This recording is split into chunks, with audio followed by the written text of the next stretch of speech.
네, 안녕하세요. 신바람 국어교실의 신바람입니다. 자, 오늘 배울 교재는 2016학년도 6월 고2 국어 모의고사 37번부터 39번 고전소설 신광한의 하생기우전을 배워보는 시간을 갖도록 하겠습니다. 자, 오늘도 열심히 공부해 주시길 부탁드리면서 우리 교재 12쪽과 13쪽을 봐주시길 부탁드립니다. 자, 먼저 13쪽의 문제부터 좀 보도록 하죠. 윗글에 대한 설명으로 가장 적절한 것, 설명에 대해서 묻는 문제인데요. 이 문제는 사실 고전소설의 특징을 묻고 있는 문제와 다름없다라고 미리 좀 말씀드리고 싶습니다. 자, 38번 윗글에 대한 이해로 적절하지 않은 것. 자, 그래서 38번 문제 인물에 대한 상황을 좀 파악하는 문제. 39번 문제 별표 한번 칠까요? 왜 별표 치죠? 힌트를 주는 문제이기 때문입니다. 이 문제는 잘 읽을 필요가 있는데요. 보기를 참고할 때 윗글에 대한 이해로 적절하지 않은 것. 보기. 이 작품은 남녀 주인공이 두 번의 시련을 극복하고 마침내 혼인에 이르는 과정을 보여주고 있다. 첫 번째 시련은 비현실적인 요소에서 비롯되고 두 번째 시련은 현실적인 문제 때문에 겪게 된다. 그리고 시련의 발생과 그것을 극복하는 과정에서 소재와 공간적 배경이 중요한 역할을 한다. 자, 좋습니다. 힌트 다 줬어요. 그래서요, 어렵지 않게 이 작품을 분석할 수 있는데요. 한번 분석을 해보도록 하죠. 고전 소설. 첫 번째 시련과 두 번째 시련. 첫 번째 시련은 비현실적인 것, 두 번째 시련은 현실적인 문제다. 가보도록 하죠. 인물, 사건, 배경 동일합니다. 자, 날이 밝아온 무렵 여인은 흐느끼며 눈물을 흘렸다. 하생은 깜짝 놀라 이렇게 말했다. 이제 겨우 좋은 만남을 이루었거늘 갑자기 왜 그러우? 여기가 실 인간 세상이 아닙니다. 저는 시중 아무개의 딸입니다. 죽어서 이곳에 장례를 지낸 지 오늘로 사흘이 되었군요. 죽은 지 사흘 된 여자다라는 거예요. 제 아버지는 오랫동안 요직을 지내며 권세를 누리셨는데 아버지께 밉보여 해코지를 당한 사람들이 몹시 많았답니다. 원래 아버지는 오남일녀를 두셨지만 다섯 오빠가 모두 아버지보다 먼저 세상을 뜨고 저 혼자 아버지 곁에 있다가 지금 또 이 지경에 이르고 말았어요. 자, 그러면 하생이 나오고요. 또 누구 나옵니까? 여인이 나옵니다. 근데 이 여인은 어떤 여인이에요? 죽은 여인이에요. 죽은 지 사흘, 3일 된 여인이에요. 하생은요? 산 사람이에요. 산자와 죽은 자, 비현실적인 거죠? 자, 계속 가보죠. 그런데 어제 옥황상제께서 저를 부르시더니 이런 분부를 내리셨어요. 내 부친이 큰 옥사를 처결하면서 죄 없는 사람 수십 명의 목숨을 모두 구해주었으니 이로써 지난날 무사람을 해코지했던 죄를 용서받을 만하다. 다섯 아들은 이미 죽은 지 오래되어 돌이킬 수 없으니 너를 돌려보내야겠다. 저는 절하고 물러 나왔어요. 그런데 옥황상제께서 약속하신 날이 바로 오늘 아침이어요. 이때를 놓치면 저는 다시 살아날 가망이 없답니다. 지금 서방님을 만났으니 이 또한 하늘이 정한 운명이겠지요. 하늘이 정한 운명이다. 서방님과의 관계가 천생연분이다라는 거죠. 오래오래 행복하게 살며 죽을 때까지 서방님을 받들고자 하는데 허락해 주시겠어요? 하생 또한 눈물을 흘리며 말했다. 그대의 말대로라면 생사를 걸고 그대의 뜻에 따르겠소. 그러자 여인은 베갯머리에서 금척을 뽑아 허생에게 주며 말했다. 서방님께서는 이 물건을 가지고 서울의 저작거리 큰 절 앞에 있는 노두돌 위에 올려두십시오. 서울이라는 공간적 배경이 나오죠. 또 뭐가 나와요? 금척. 소재와 공간적 배경이 중요하다고 했어요. 그러면 분명 이 물건을 알아보는 자가 있을 겁니다. 어떤 곤욕을 당하더라도 제발 부디 잊지 말아주세요 라고 말하면서 첫 번째 문제를 해결할 수 있는 어떤 실마리? 힌트를 주고 있어요. 첫 번째 시련을 극복할 수 있는 힌트를 주고 있다는 거죠. 알겠소. 여인은 허생더러 빨리 나가보라고 재촉했다. 마침내 이별에 이르자 절구한 편을 지어 읊으며 허생을 보냈다.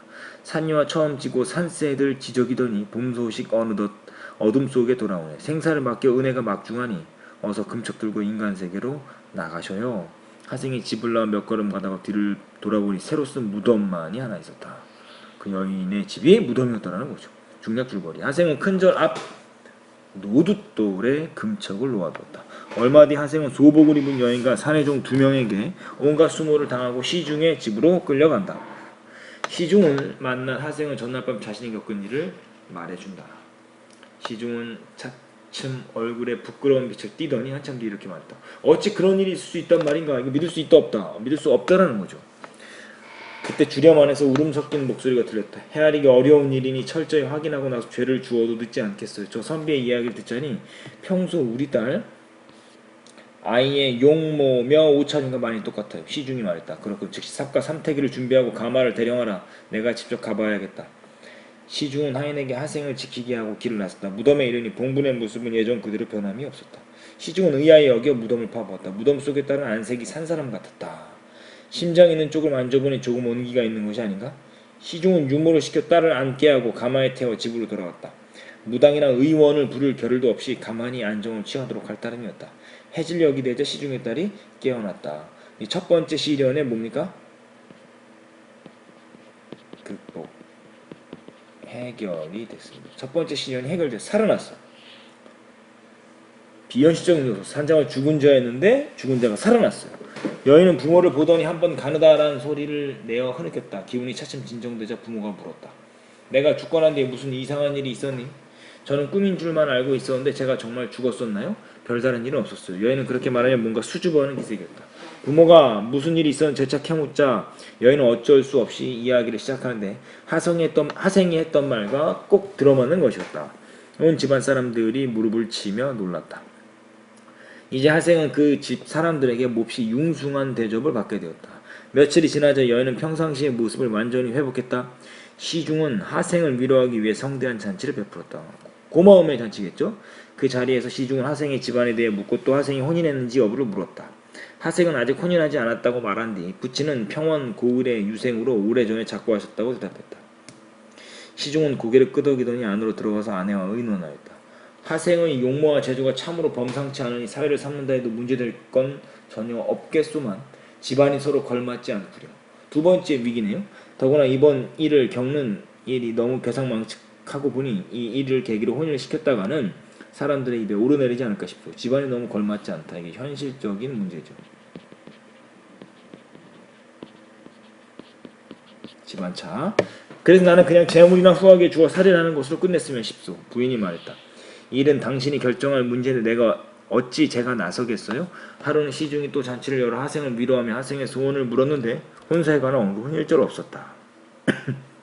하생은 답답하고 불쾌한 마음으로 숙소에 돌아와 가슴을 치고 속을 태우며 약속을 저버린 여인을 원망했다. 하생은 곧바로 절구 한 편을 지어 작은 종이에 쓰더니 여인의 유모도로 여인에게 전해달라고 부탁했다. 옥에 티끌이 묻었다 해서 더럽혀질 건 없나니 둥지로 돌아간 봉황새가 난새를 돌아볼 리 있겠는가? 팔뚝 위에 눈물 자국 사라지지 않았거늘 꿈속에 좋았던 만남 지금 외려 부끄럽네. 여생은 하생의 시를 보고 깜짝 놀랐다. 저간의 사정을 물은 뒤에야 비로소 부모가 하생의 마음을 저버렸다는 사실을 알게 되었다. 여인은 즉시 몸이 아프다면 음식을 입에 대지 않았다 라고 말하면서 일단 우리 지문은 마무리가 됩니다. 바로 문제 풀어보죠. 37번 윗글에 대한 설명으로 가장 적절한 것. 역순행적 구성으로 사건의 인과관계를 보여주고 있다. 여기 틀렸죠? 고전소설의 특징은 뭡니까? 순행적 구조입니다. 시간의 순서에 따라서 전개되어 간다라는 거. 자, 선과 악의 뚜렷한 대립구도.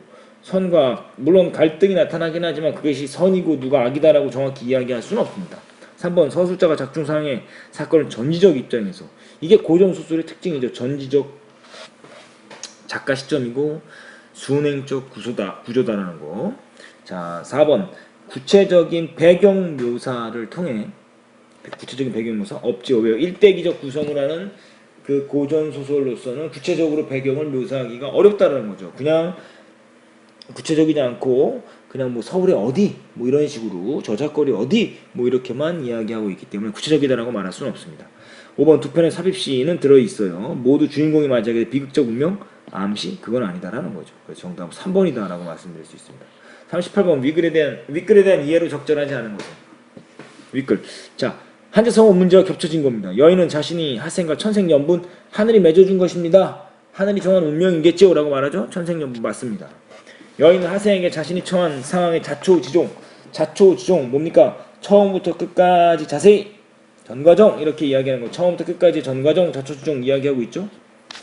3번 하생에게 여인에 관한 이야기를 듣고 시중은 반신반의 어떻게 그런 일이 있을 수 있단 말인가? 반신반의 맞죠? 상황은 반만 믿고 반은 믿지 않는다. 반신반의 맞고요. 시중은 무덤 속 여인이 깨어난 것을 확인하고 혼비백산? 깜짝 놀랐다? 그건 아니죠. 깜짝 놀라지 않았어. 기뻐했죠. 살아난 걸 통해서. 4번이 틀렸고요. 5번 유모에게 전달받은 하생의 시를 읽은 후 여인은 식음 전폐 음식을 일절 입에 대지 않았다. 맞죠? 정답은 그래서 4번이 틀렸다는 걸 알 수 있습니다. 한자성어도 잘 정리해 두시길 부탁드리고요. 39번이요.